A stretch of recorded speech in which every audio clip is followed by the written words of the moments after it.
the student survey found that 9% of British students experienced racial harassment, 29% of black students, 27% of Asian students. The report was called Tackling Racial Harassment, Universities Challenged, and it highlighted examples of anti-English sentiment also at Scottish and Welsh universities. In fact, a white English member of staff told the inquiry that 2 Welsh colleagues used a slur when referring to English people.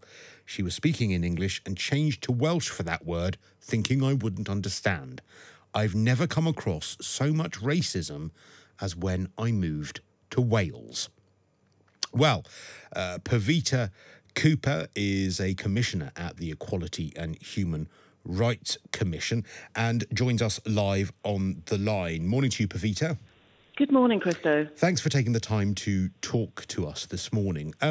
Why are the Equality and Human Rights Commission, what is their stand on this about what it is describing as racial harassment? So I think it's important just to clarify that our inquiry was about trying to get underneath and understand the scale of racial harassment in universities. And when we went out with our surveys and our various questionnaires to students, we allowed everyone, it was open to anyone, to respond, including staff members. By far, predominantly, the responses came from black and Asian students, and I think the majority of the messages you see in the report, both based on our recommendations for improvements for the future and the stories we heard, reflect those experiences. There was a small number of white students who came forward in the way that you've described, who were describing comments around nationality, and in some instances, white traveller students who were saying for them they'd also experienced some harassment.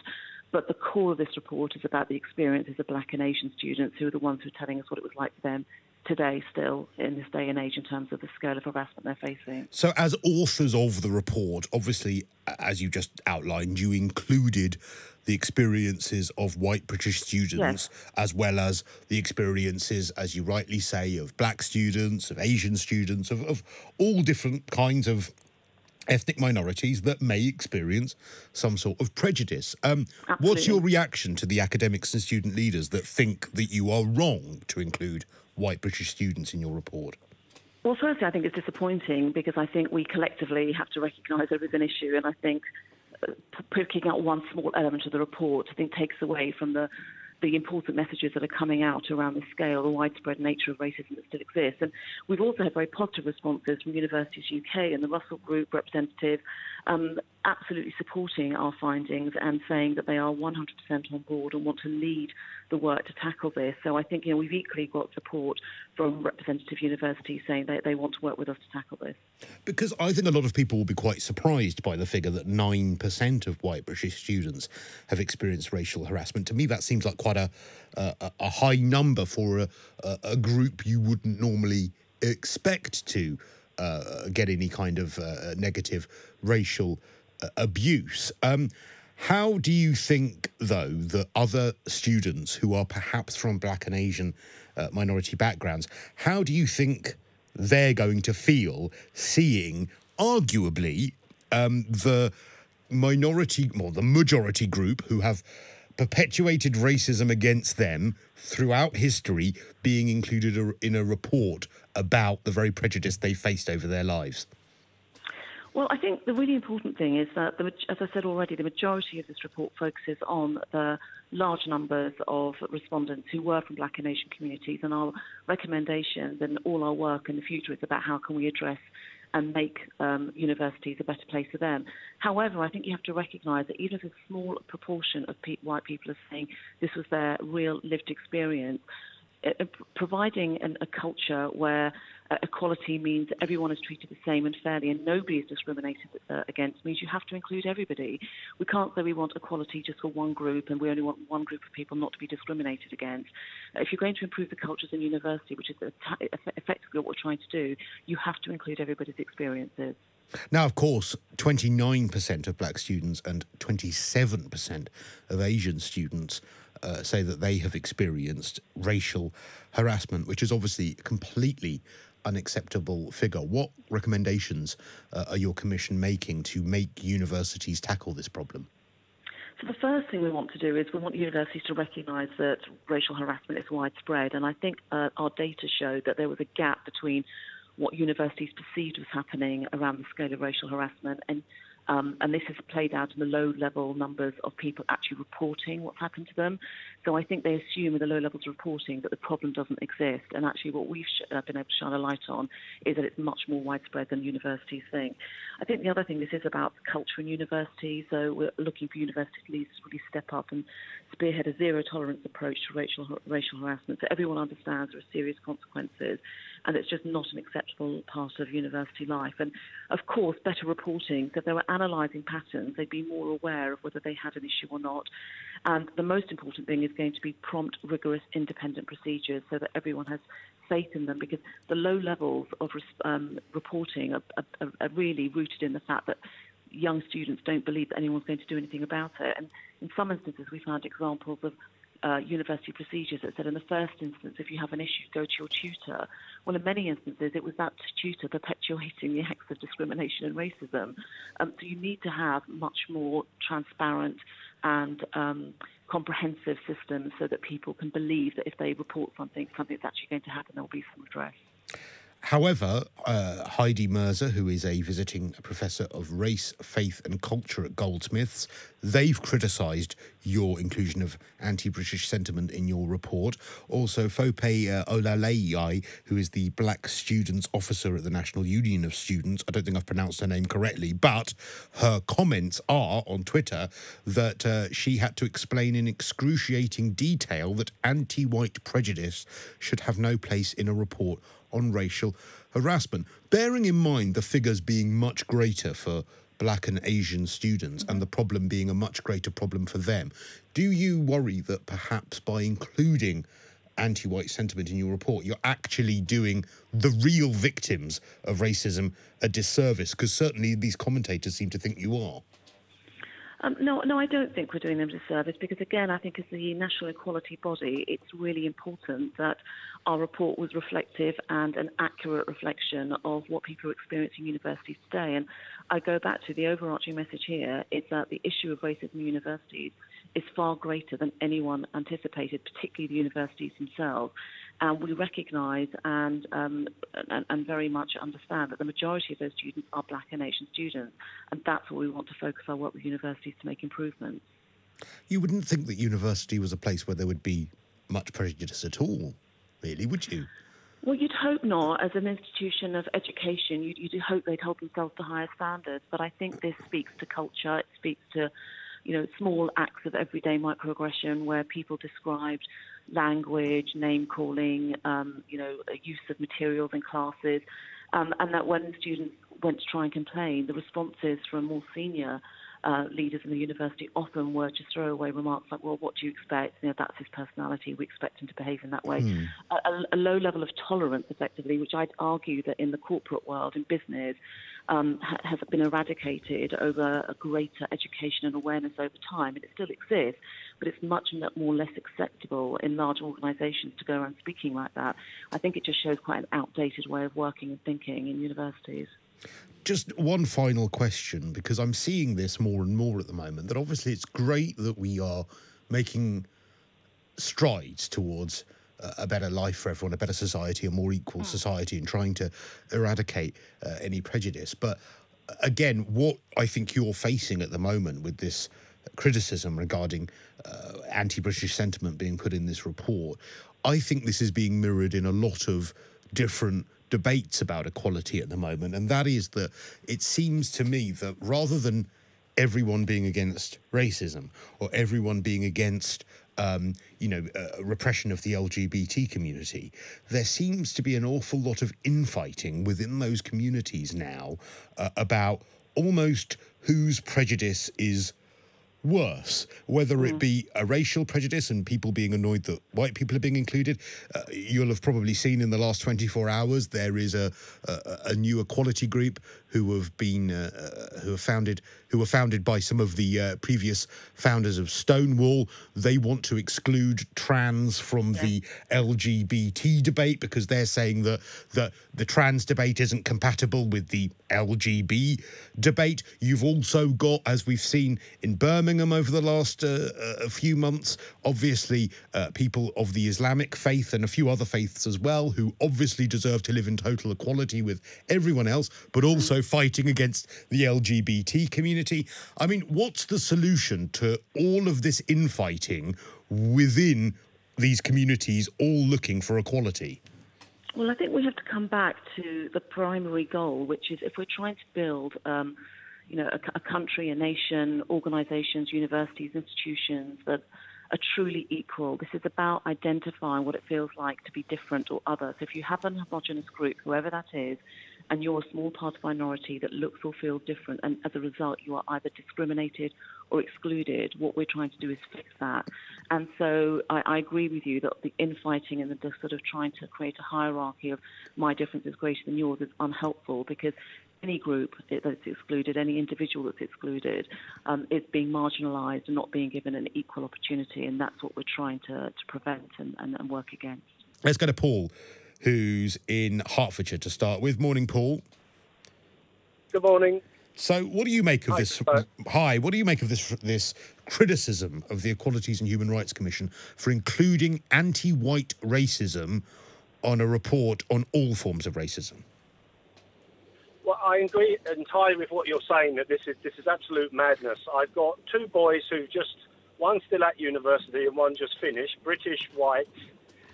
One of them became friends with some Asian students at Warwick University after the second year, and was told by the Asian person that they had been briefed by the university not to mix with the British white children or students at the university because of their prevalence of drug and drink culture.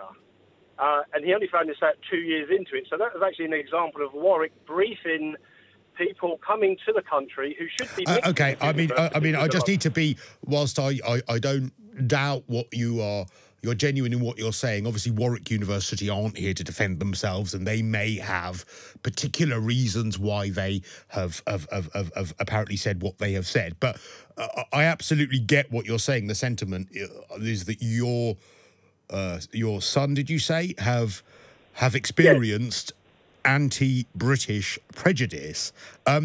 Did they do something about it? What did they tell you about it? Did they go to the university themselves or anything else?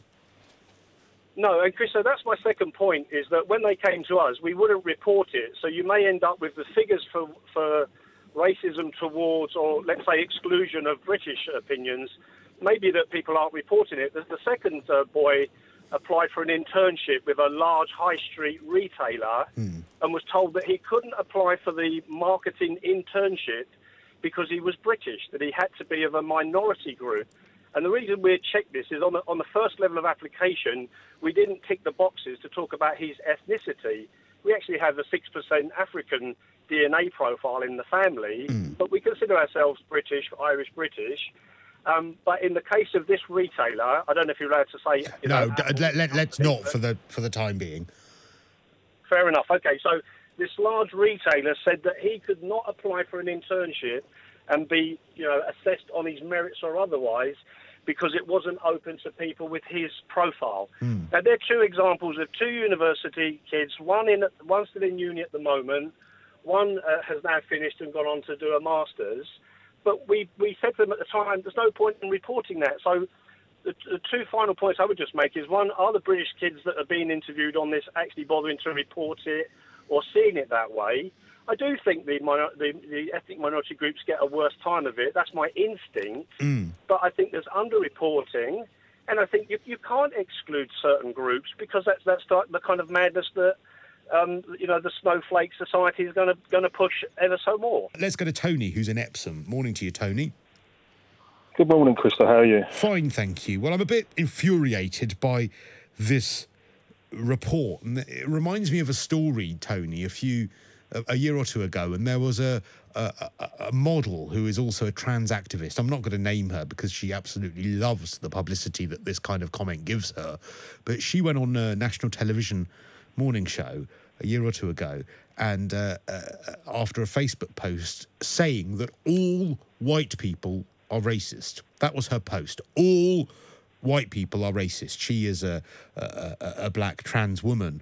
And again, I got so infuriated by that, as I am by this report, because to make a gross generalisation about a race, whether it be white or black, which is negative, that is racism. And I just don't know why these kinds of things aren't called out. Yeah, I totally agree with you. Racism is racism. If you're prejudiced against someone based on the colour of their skin, it's racism. It doesn't matter what colour of the skin is. Racism is racism. What these academics are saying in these universities, which is alarming, is that it's okay to be racist against these types of people, this skin colour. And why would you, with that culture, and it is alarming, with that culture, why would you, if you're white and you've got white children, why would you in your right minds want to send your children to university?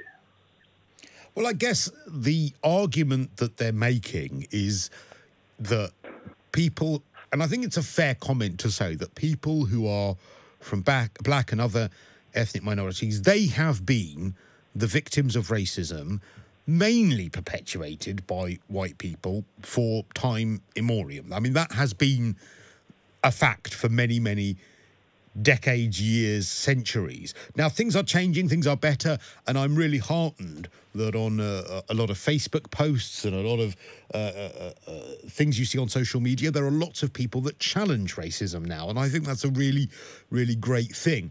But it is still fair to say that people who are from ethnic minorities have been worse victims of racism over the years. Now, how do you acknowledge that whilst also including in the report the people who actually were who perpetuated that racism previously? Do you understand my question, Tony?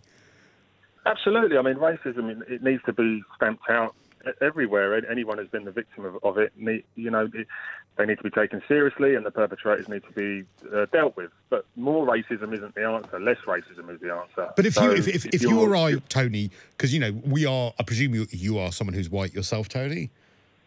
I am, yeah. Yeah, okay, so it's probably quite easy for you and I as two white guys sitting here saying, look, this is ridiculous, but are we missing something? I mean, if you and I were from an ethnic minority and we'd experienced loads of racism in our lives from white people, would it then be unacceptable? Would we feel worse then if we saw a report on racism and the very group that had been racist towards us in the past are actually included in the report with my group? Are we missing that that's actually quite insensitive? I think you can overthink it. Yeah, obviously we know the history. I think you have to take cases in individual merit, or probably the wrong word, merit. But if someone suffered racism, then they need to be taken seriously. And it's like two wrongs don't make a right. So if you're saying this group of people can't be taken seriously if they've been the victim of racism, then you're saying, then what, further down the line, you're saying it's okay to be racist towards these people because you can't be racist to them because they're white.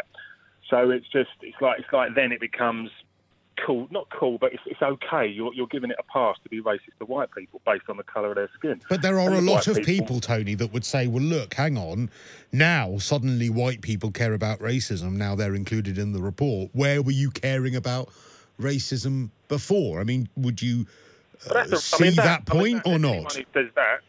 Anyone who says that, that's a racist generalisation anyway. Not all white people are racist. So for anyone to say that, you're assuming that every white person thinks the same because they're white.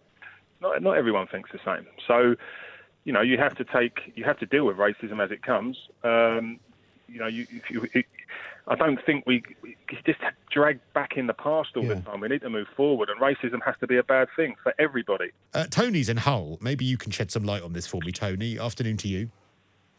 Good afternoon, sir. Nice to speak to you. I just think that the word racist and racism is now used so out of context, and it really does annoy me so much. people are prejudiced against certain religions, and then that comes under racism, and it's like, well, that isn't racism because anybody can join any religion they want. Religion is not about gender or about race. And I just think as a society, and we're just fixated by the word racism. And what do you mean? When is racism used in the context of religion? Well, especially with say when you get Jeremy Corbyn's been accused of being racist about his anti-Semitic views on of the Jewish religion. Well, that's not racism, is it? Because Judaism is a religion. But there is also, in fairness, there is also a genetic element to the Jewish sort of race as well, though, isn't there? So therefore, it is a bit. There is a sort of. There's a bit of a fine line. It's not as straightforward as that. One area where I would disagree, though, with the definition of racism is that I get very angry when people say that a legitimate criticism of Islam is racist because, using your example, you can be any race you like and become a part of the Islamic faith if you wish to. And I don't believe that it's racist to say, well, look, there are certain elements of the Islamic religion that I don't agree with. And I think that's a legitimate thing to say because you're not born Islamic. Now, if I were to say, sorry, there's a certain part of Islamic brown people I don't like, that's racist. But it's not about, I don't care what colour you are, there are certain parts of certain religions I don't like. And that doesn't make you a racist to make that point. Because you're right, religion is a choice, race isn't. And we also cross the borders here with things like xenophobia, and there's not the lines have become so blurred that I just think that everybody lumps everything into racism now, or being a racist, or being racist, Why do you think the word xenophobia is being used wrongly? Where do you think that's happening then? Well, let's take, for instance, I'm a big rugby fan. Now, when England play Wales, and England get beat, I'd want to, I'm very anti-Welsh rugby.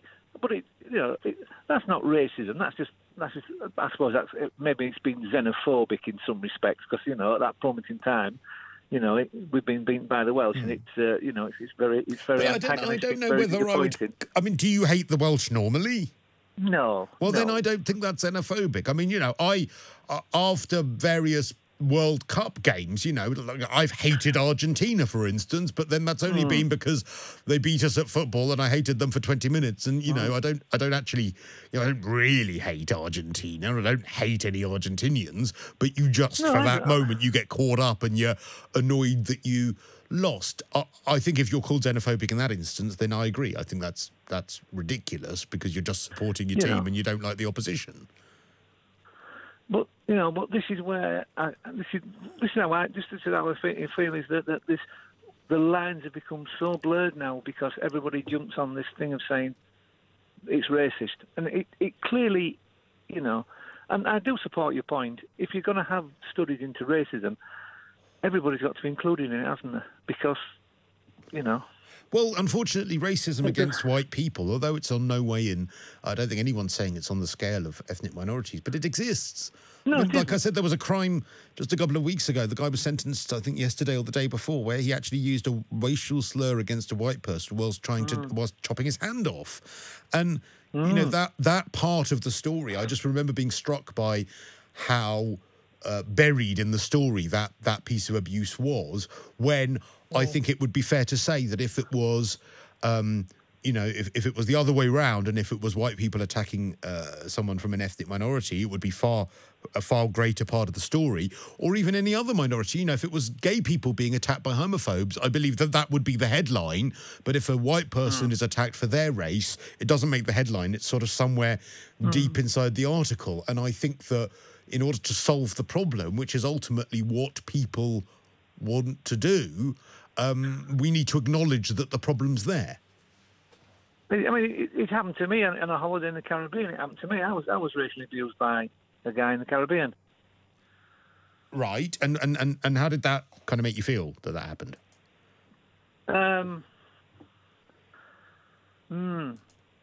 Incredulous, confused, and just amazed.